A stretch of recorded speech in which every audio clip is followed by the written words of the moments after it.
Taiwan के बाद हिंदुस्तान वो पहला मुल्क है जो सेमीकंडक्टर चिप की फैक्ट्री लगाने जा रहा है। इससे पहले हिंदुस्तान में सेमीकंडक्टर की मालियत 2021 में 27 बिलियन थी। सेमीकंडक्टर की फैक्ट्री लगाने से न सिर्फ हिंदुस्तान की इकोनॉमी स्टेबल होगी बल्कि गुजरात में 1 लाख से ज्यादा की मुलाजमतें भी पैदा होंगी। मलिक दिलावर, मुस्तहसिन नवाज, अब्दुल्ला, आबिद रहमान, मोहम्मद कलीम रजा। जय हिंद दोस्तों, पाकिस्तान ब्रेकिंग न्यूज चैनल में आप सभी का हार्दिक स्वागत। भारत ने ले लिया है महाशक्ति बनने के ऊपर एक और बड़ा ऐतिहासिक कदम, जहां पर फॉक्सकॉन और वेदांता ग्रुप मिलकर भारत के गुजरात में बनाएंगे सेमीकंडक्टर चिप्स। जैसे कि आप जानते हैं कि चाइना और ताइवान के बीच में तनाव होने के कारण सेमीकंडक्टर चिप्स की शॉर्टेज हो गई थी पूरी दुनिया में। इसलिए इलेक्ट्रॉनिक सामानों के भाव आए दिन बढ़ते जा रहे थे। वहीं पर भारत ने एक बहुत बड़ा कदम लिया और ताइवान के साथ अपना टाई अप कर गुजरात में एक सेमीकंडक्टर कंपनी सेटअप कर दी, जहां पर भारत अब सेमीकंडक्टर्स पूरी दुनिया को एक्सपोर्ट करेगा। जैसे कि आप जानते हैं कि सेमीकंडक्टर हर एक इलेक्ट्रॉनिक गुड्स में लगते हैं, उसके बिना कोई भी इलेक्ट्रॉनिक सामान बन नहीं सकता। इसलिए भारत ने इसमें अपनी रुचि दिखाकर अब भारत में ही सेमीकंडक्टर्स बनाने का प्रण ले लिया है, जहां पर पूरी दुनिया को अब चाइना के ऊपर निर्भर रहने की कोई भी ज़रूरत नहीं है सेमीकंडक्टर्स के लिए। अब चाइना ताइवान के ऊपर और गुस्सा हो गया है कि उन्होंने भारत के साथ मिलकर सेमीकंडक्टर्स की कंपनी शुरू कर दी। भारत में इतनी तरक्की देखकर पाकिस्तान के लोगों में जलन महसूस हो रही है, जहां पर भारत है कि हर एक सेक्टर में आज आसमान को छू रहा है, पर पाकिस्तान में ऐसे देखने को नहीं मिल रहा है। वहीं पर जो भी इंडस्ट्रियल पॉपुलेशन है वो पाकिस्तान छोड़कर भाग रही है, क्योंकि उनका कहना है कि पाकिस्तान में अब वैसा माहौल नहीं है कि वो वहाँ पर अपनी इंडस्ट्री सेटअप कर सके और वहाँ पर बिजनेस कर सके। ऐसी वीडियो को अंतिम तक देखते रहिए, लाइक कीजिए, शेयर कीजिए और सब्सक्राइब कीजिए हमारे चैनल को और बेल आइकन दबाना बिल्कुल भी ना भूले। और आपकी जो भी राय हो वो कमेंट बॉक्स में ज़रूर दे। धन्यवाद। कि ताइवान के बाद हिंदुस्तान वो पहला मुल्क है जो सेमीकंडक्टर चिप की जो फैक्ट्री लगाने जा रहा है, तो इंडिया की इस कामयाबी पर आप क्या कहना चाहेंगे? देखिए, इंडिया को इस बात का बड़ी अच्छी तरह अंदाज़ा है कि आने वाला वक्त जो है वो टेक्नोलॉजी टेक ओवर का है। इकनॉमीज़ जो है वो आपकी टेक्नोलॉजी इनोवेशन पे चलेंगी।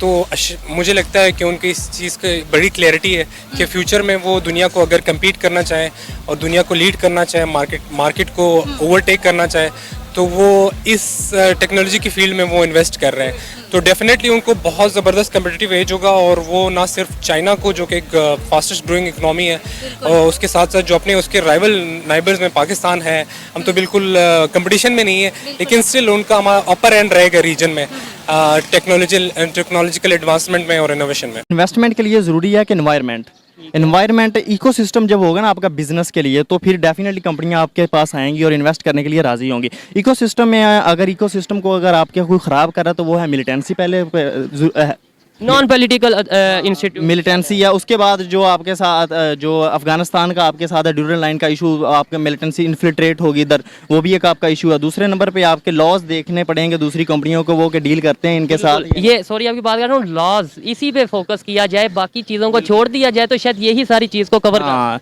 क्योंकि जब आपके लॉज उन्हें फैसिलिटेट करेंगे कंपनियों को लैंड एक्विजिशन के लिए, उसके बाद इलेक्ट्रिसिटी इशू, उसके बाद सबसे बड़ा इंफ्रास्ट्रक्चर ज़रूरी है कंपनीज को अपना।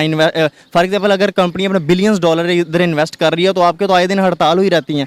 कोई भी टीएलपी हड़ताल कर रही है, कभी कोई चीज़ हड़ताल कर रही है, कभी लेबर हड़ताल। हाँ, तो ये चीज़ें डेफिनेटली कंपनियों को। इंडिया में ये सब कुछ नहीं होता। इंडिया में भी है, लेकिन डेफिनेटली अगर उनका कुछ तो है जो उधर हमारे यहाँ क्यों नहीं कर रही। फिर अगर इंडिया में नहीं है तभी कर रही है ना, अगर होता तो शायद वो ना करती। इंडिया ने अगर है भी, लेकिन उनका फिर भी एक लॉ एंड ऑर्डर सिस्टम ठीक है तो इधर कर रही है ना। वो फैसिलिटीज ज़्यादा प्रोवाइड करते हैं, प्रोवाइड कर रही हैं, क्योंकि इन्वेस्टमेंट के लिए फैसिलिटीज लाजमी है। क्योंकि एक बाहर का बंदा कभी भी आपके पास बिलियन इन्वेस्ट नहीं करेगा जब तक आप उसे प्रॉपर इन्वायरमेंट नहीं देंगे। हिंदुस्तान हमेशा से, अगर हम पाकिस्तान या इंडिया का कंपैरिजन करें तो पाकिस्तान से तो वो कई साल आगे है टेक्नोलॉजी के लिहाज से। उनके पास हंड्रेड्स ऑफ यूनिकॉर्न स्टार्टअप्स हैं ऑलरेडी टेक कंपनीज में, और उनकी गवर्नमेंट हमेशा चाहती है कि टेक स्टार्टअप्स हों। टेक स्टार्टअप में वो खुद इन्वेस्ट करते हैं। अब ये जो लॉन्च करने जा रहे हैं इसमें भी गवर्नमेंट ही इन्वॉल्व है, कोई इंडिविजुअल बंदा या इंडिविजुअल कंपनी नहीं कर रही। हमेशा से इंडियन गवर्नमेंट टेक स्टार्टअप्स को बूस्ट देती है। 100 उनके लिस्टेड यूनिकॉर्न स्टार्टअप्स हैं, यानी कि $1 बिलियन इंडस्ट्री उनके पास आईटी की है।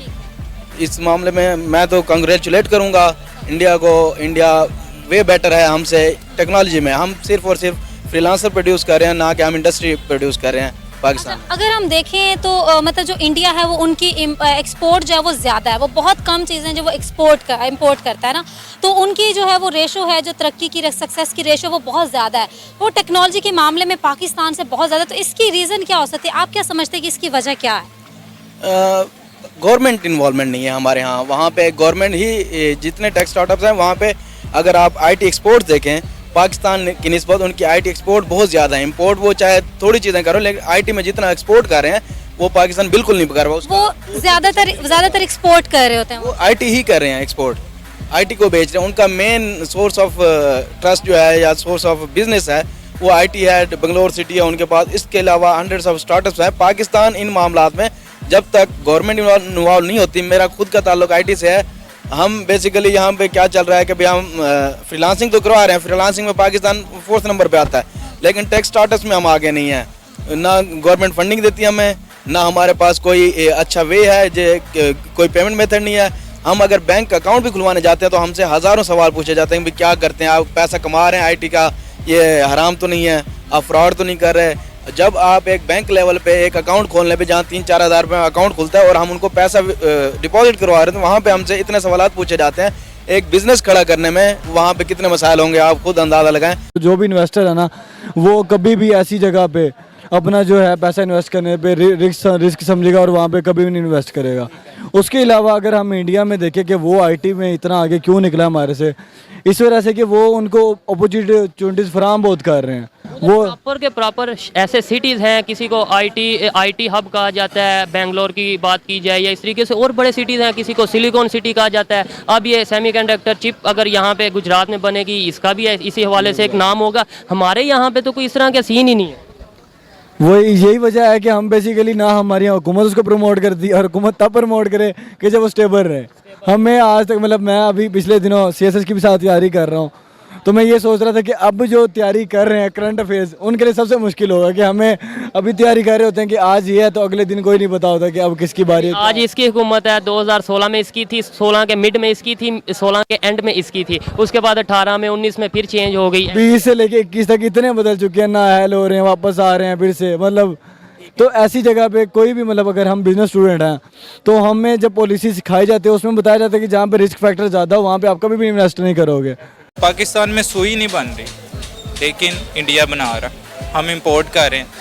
हमारा जो एजुकेशन सिस्टम है ना, वो इंडस्ट्री के जो स्टैंडर्ड्स है उसको मीट नहीं कर रहा, जिसकी वजह से टेक्नोलॉजी डेवलपमेंट नहीं आ रही। अब अपनी जीडीपी चेक करें, उसका कितने % एजुकेशन पे लग रहा है। Education not in the sense of कि यूनिवर्सिटीज़ में कितना लग रहा है, रिसर्च एंड डेवलपमेंट पे कितना लग रहा है। हमें इसको सबसे पहले बेहतर करना चाहिए, उसके बाद हमें दूसरी चीज़ों पे गौर करना चाहिए, क्योंकि डेवलपमेंट जो है वो तब भी आती है जब आपका नौजवान खा रहा होता है। आपका जो डिस्ट्रीब्यूशन ऑफ वेल्थ है वो बहुत गलत है सिस्टम। जो अमीर है वो अमीर होता जा रहा है, जो गरीब है वो गरीब होता जा रहा है। लेकिन इंडिया जो है वो स्मॉल फैक्ट्रीज़ को, स्मॉल बिजनेसेस को, जापान ने भी प्रमोट किया है, चाइना ने भी प्रमोट किया है, इसके अलावा इंडिया भी प्रमोट कर रहा है।